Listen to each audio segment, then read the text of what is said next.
మన ఛానల్లో కథ వింటున్న అందరికీ స్వాగతం. మన ఛానల్లో కథ వింటున్న వారు తప్పకుండా సబ్స్క్రైబ్ చేసి, లైక్ చేసి, షేర్ చేస్తారని ఆశిస్తూ ఈరోజు కథలోకి వెళ్ళిపోదాం.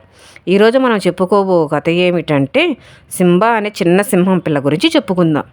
నీలగిరి అడవులో సింబా అనే సింహం పిల్ల ఉండేది.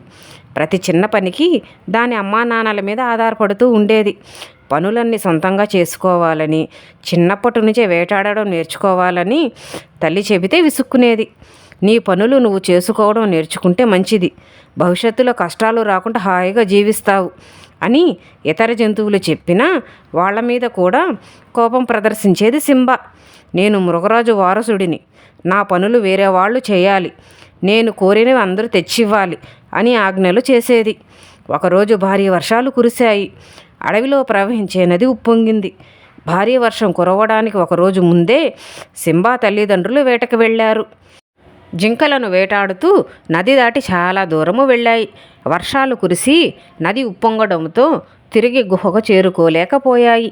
అలా 3 రోజులు గడిచిపోయాయి. గుహలో ఉన్న సింబాకు ఆకలి వేసింది. అమ్మా నాన్నలు లేకపోవడంతో ఏమి చేయాలో దానికి తోచలేదు. మొదటి రోజు తనంతట తాను ఒక కుందేలును పట్టుకోవాలని ప్రయత్నించింది. వేటలో అనుభవం లేకపోవడంతో సరైన పట్టు దొరకలేదు. వేటాడడం తెలియని సింబా దాని వెనుక పరిగెత్తలేకపోయింది. రెండో రోజు దానికి ఆకలి ఎక్కువయ్యింది.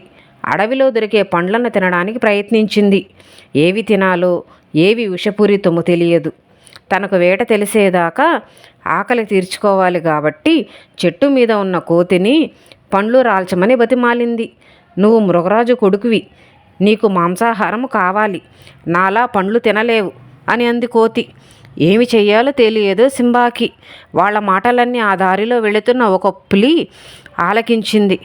తాను వేటాడిన జంతు మాంసాన్ని సింబాకు ఇచ్చి ఆకలి తీర్చింది.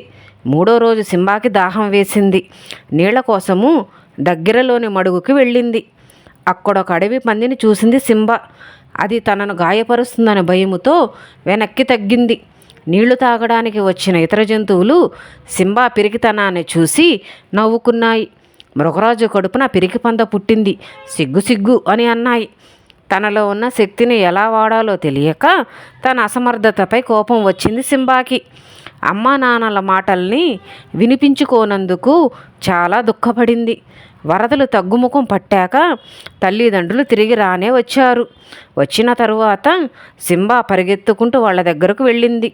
సింబా వాళ్ళను చూడగానే అమ్మ ఆకలి అని అనలేదు. నాకు వేట నేర్పించండి, అడవి మార్గాలు చూపించండి అని అడిగింది.